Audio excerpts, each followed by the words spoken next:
It's YouTube Wednesday! Krampus time!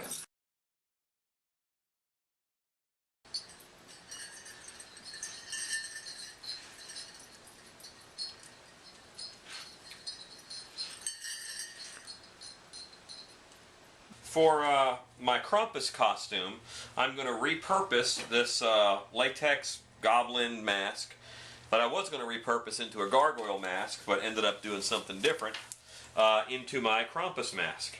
It's kind of a half mask, and I definitely need a full mask for what I'm doing. So I'm going to put it on my head form here and do a build-up on it in order to make it better. So I'm going to cut it so it goes on quite a bit easier. Whenever you're cutting a mask, whether that's latex or vinyl, doesn't matter, you never want to cut and leave a sharp point, because anything sharp like that will just run and tear. That's why whenever you get a mask that's got a split in the back, it's got a hole at the end. That way that force, when you pull it, is spread out. Okay? So get this guy now on to my head form.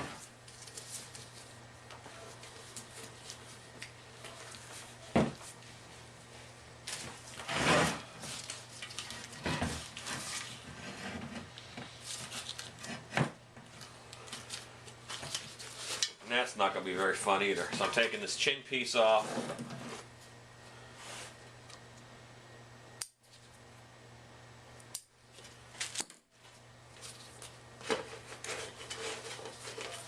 And I just want to take a look at it.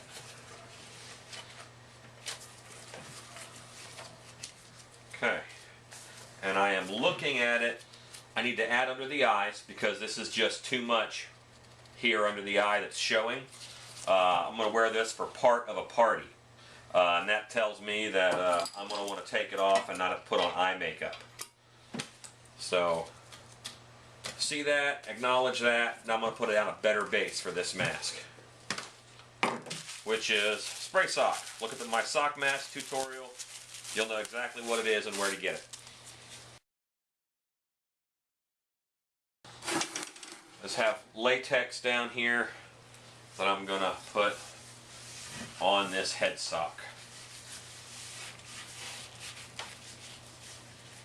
And mostly I'm putting it where this mask is going to go, because I'm going to use the latex to really glue this mask on. I'm going to do that by putting latex on the inside of the mask also.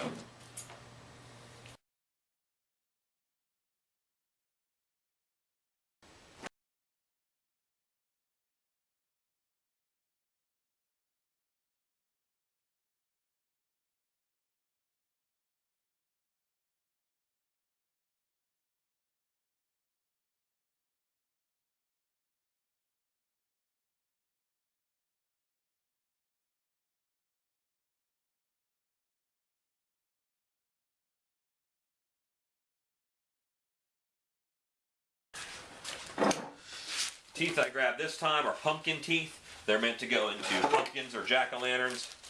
I like the shape of them, so I use them quite a bit.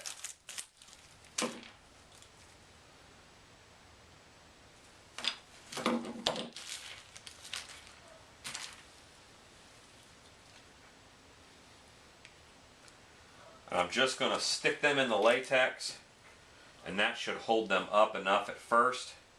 And then I'm going to put a layer of latex over them to really hold them in. They've got this great tab on them that you can just stick in the latex or up against it. And the stickiness of the latex does most of the work for you.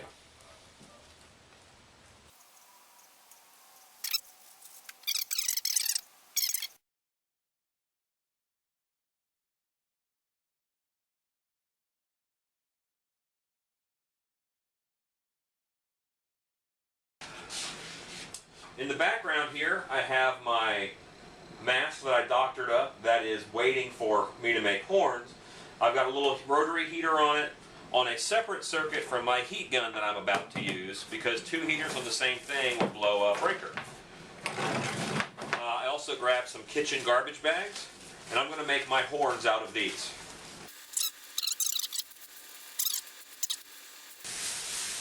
The longest length that I can get out of these is going to be on a diagonal, so I'm using one corner as the point of the horn, and all the rest of that will be length, probably up to about there.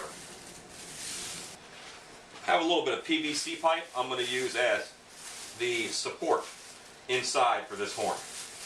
It's not going to stay, it's just for start. I am spiraling the bag around the PVC pipe. That gives a bit of shape. The fact that the bag comes to a corner right here is going to give me extra bulk kind of all the way down. I'm hitting it, I'm shrinking the plastic, and hardening it.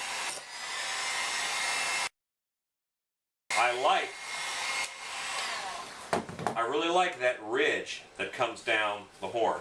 Want to make sure I can still get my pipe out, and I can, so I'm going to put it back in there for a bit.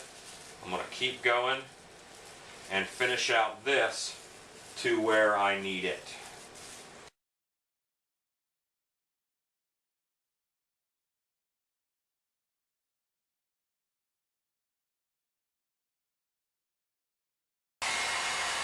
I'm getting nice ridges and texture,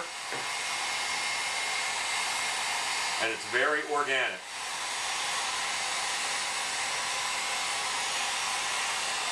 I do want to keep them about the same length.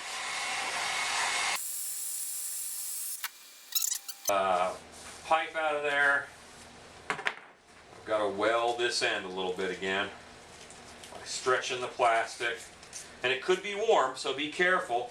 You might want some water to dip your fingers in that's nice and cool right near you, which I don't have.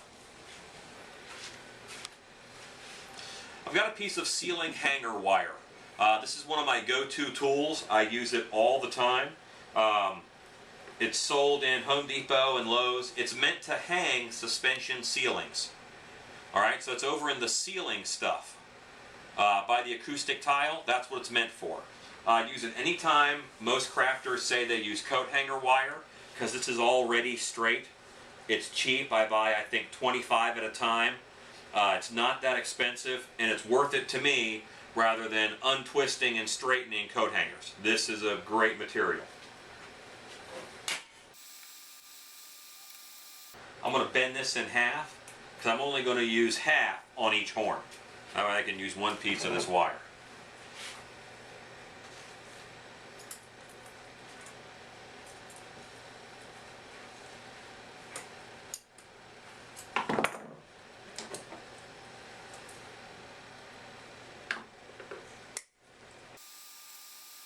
And I just need to make a framework in here that's going to help support those horns. Just going to bend it. I want it to curve to the shape of my head, basically. So I'm just using the pliers to give it a curve on both sides.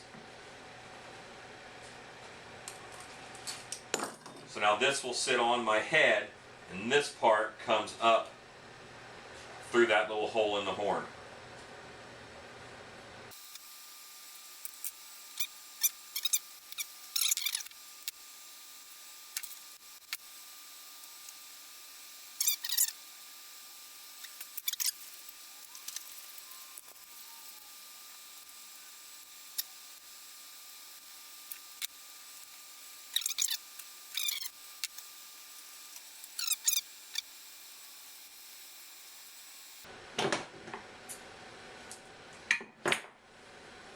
I'm going to back up and look at my horns, well, at least my wire, and see how my shape, breadth, span is.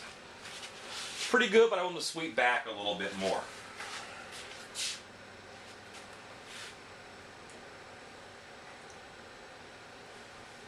And that's probably better.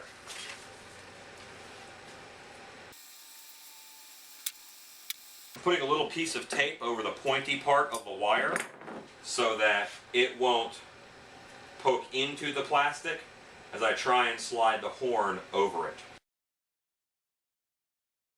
Backing it out and going right over, hopefully right through that hole the pipe just made.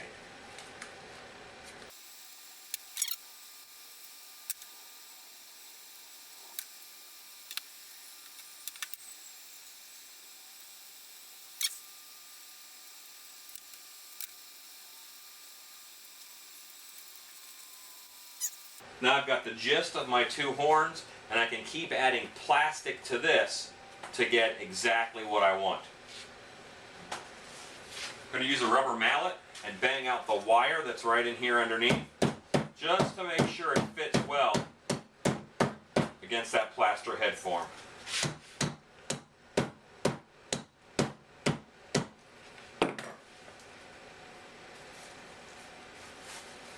Okay. Okay, have a couple just regular plastic bags now. I'm going to just rip them in half, but it doesn't matter how I rip them. That is so not a big deal. This is just water for me to dip my hand in case it gets too hot while I'm working with the horns. So, heat gun, good and hot.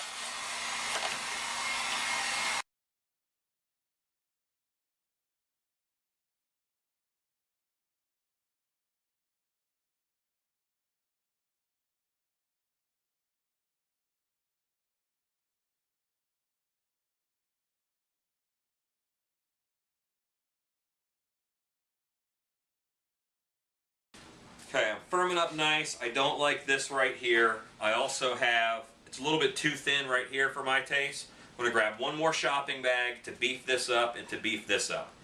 And then I'm going to be pretty happy with these horns.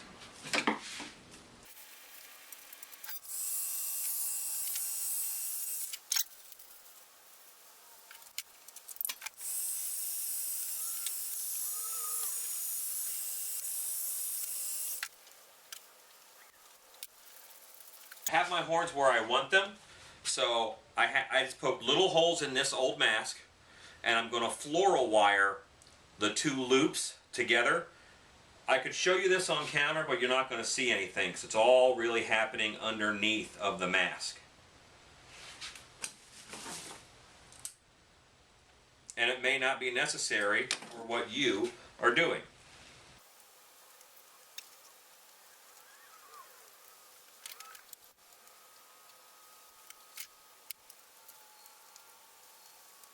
I have my horns positioned where I want them and about the way that I want them. I've got a little bit more time later on to detail. I got most of this dry, so I can move on and do a little bit more build-up. I definitely want to bridge this gap under the eyes where I filled in and added. And I'm going to use toilet paper and a little bit of cheesecloth of latex. It just speeds up the process quite a bit.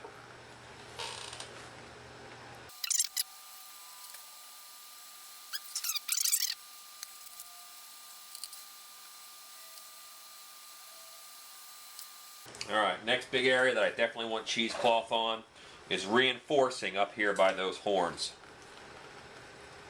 I really need that mount in between horn and head to be a good strong one.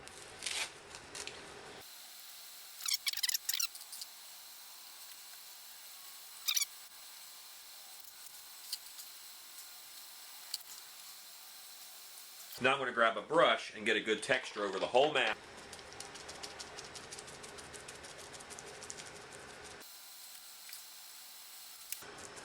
Now when I paint this, it's all the same material, so it's going to take the paint evenly.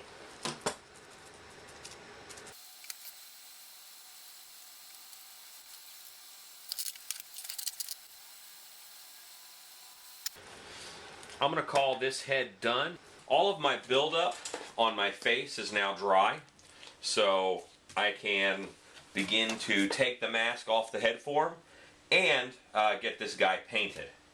So I'm going to start by loosening him from the head form a little bit. See, that's really well stuck down pretty much everywhere. Nice fabric base. So I put that head sock in there. and up inside the back of the head, so I can get that. Okay.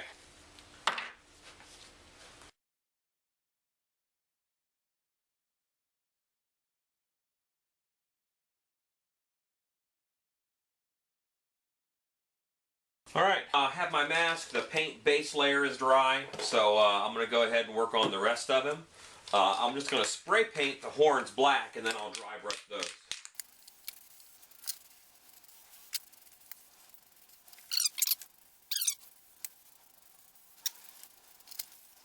Alright, now while the horns are drying, I'll do the face. I have my Saddle Tan Antique from Tandy Leather. Surprise! That's what I'm using on this guy.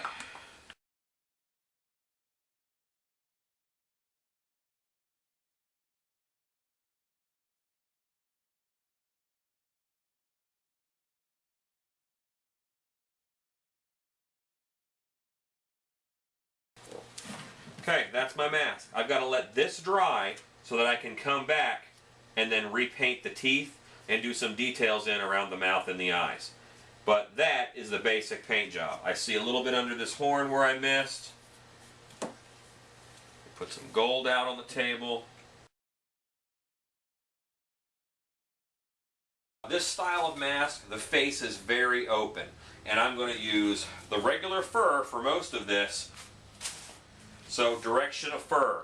I want the fur to go down the back of the head, and that's what I'm working on right now, is the back of the head.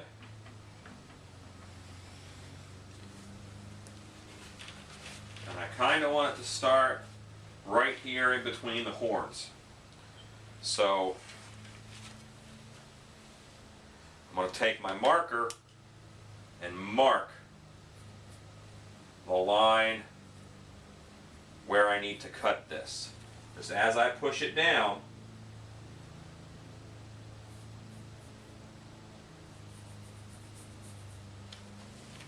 see, so this fits around the horn, this fits down in front of the ear. And now I'm just going to cut as I go. It's very hard to mark out the whole thing at once, so I really need to cut this to get what I need out of it.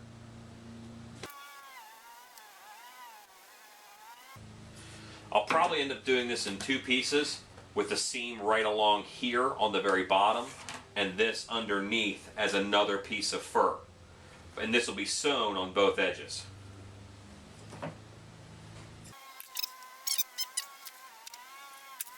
Lesson in three-dimensional thinking every time you do it.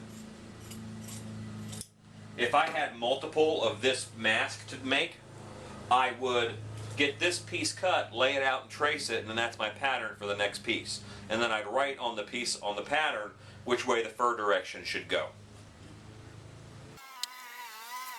Now I'm trying to work around this ear.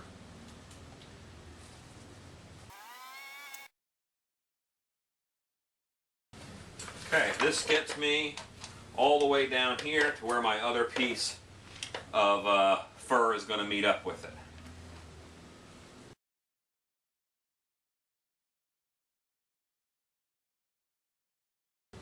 Alright, now in the back here, I don't just want to cut this off straight. I want to angle and taper that, just like I would want to do with a haircut. You know, you don't want that straight page boy in the back. That's probably as long as I need it to be right there. So I'm going to flip it this way, inside out.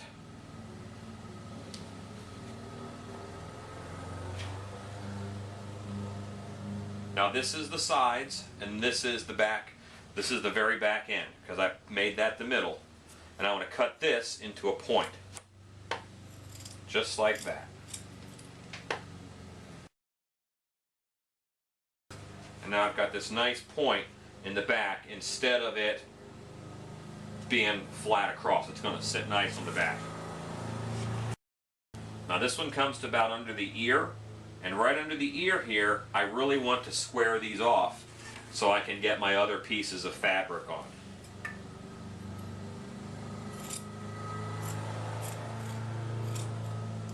This is a pretty symmetrical mask. When I sew this together, I'm going to sew it inside out. We'll flip it the other way.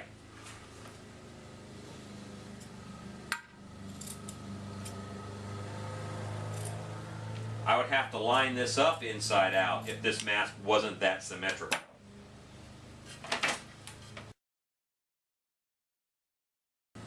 And I want to start sewing right here on these corners.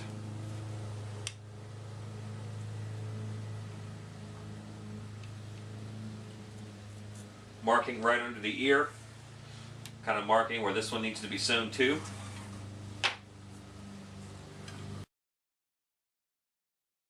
And this isn't going to sit just like this. Obviously I can pull it and glue it and cut it if I need to. Right now I'm just establishing length.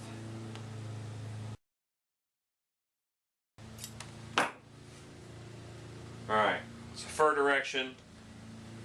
This is the bottom of my beard. It's going to come around like this.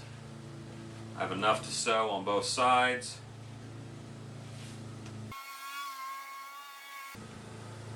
Finding under this lip, I'm going to mark it. That's my dead center. If that's my dead center, and this is symmetrical, which it is, then I can fold this over, and I'll be able to cut right along here and get both sides of this knocked out at once.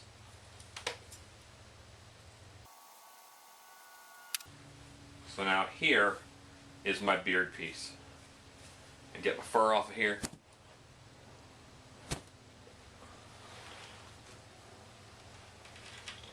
Those tuck up underneath. That gets sewn into there. And that looks pretty good. It comes up under this cheekbone on both sides. That is pretty nice. So now I figure out length. Right about there is good, and this is just from here, how far down do I want that fur to go? Get the points lined up again. That is now my length. I'm going to give myself a little bit to grow on.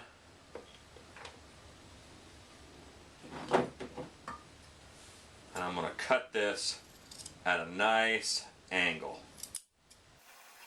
And I'm only cutting half at a time because I want to keep as much of this long fur hanging down over that seam as possible. See, I don't want a cut look, I want the fur hanging over where it's cut. That's why I cut it that way. Boom, boom. Now I sew these together, and then I'll slip it on. I, of course, sew them on inside out. Time to break out the machine.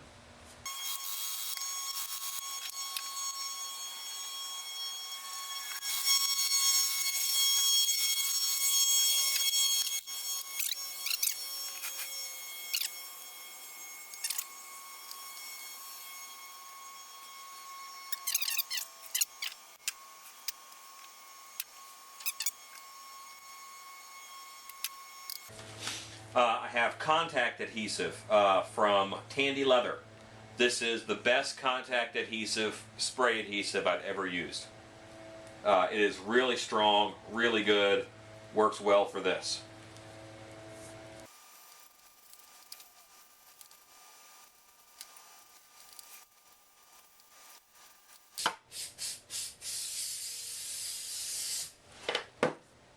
Spraying both sides, I've got to let it get tacky. Once it gets tacky, then I'm able to stick them together. And it's going to be a pretty darn permanent bond.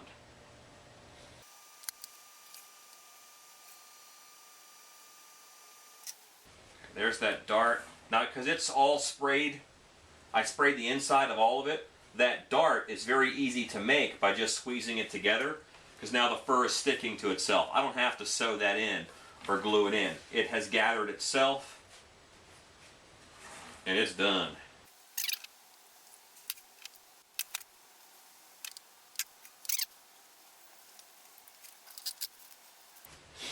And now I can knock out some detail painting, like I want to pop the teeth.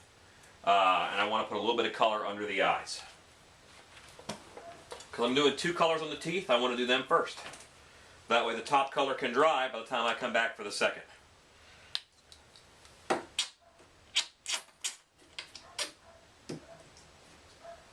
Have just an off-white here.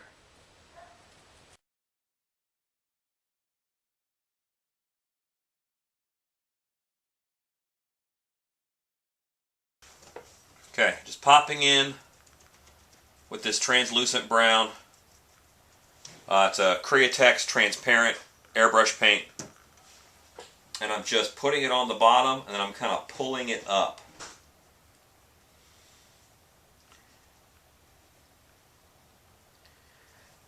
I need a break in between the skin color and the color of the teeth. Otherwise it's just too stark. Calling that mask painted. Oh, horns.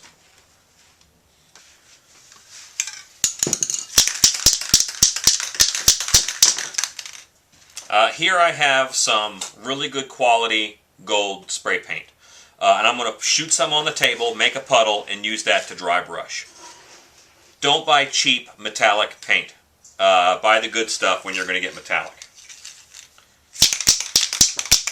It's like ketchup.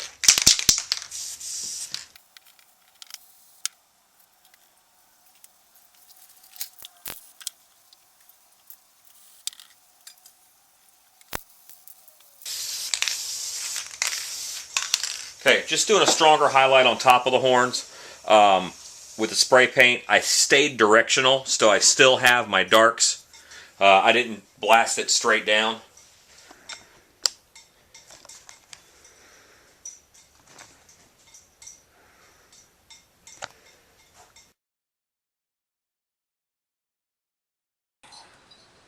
Yeah.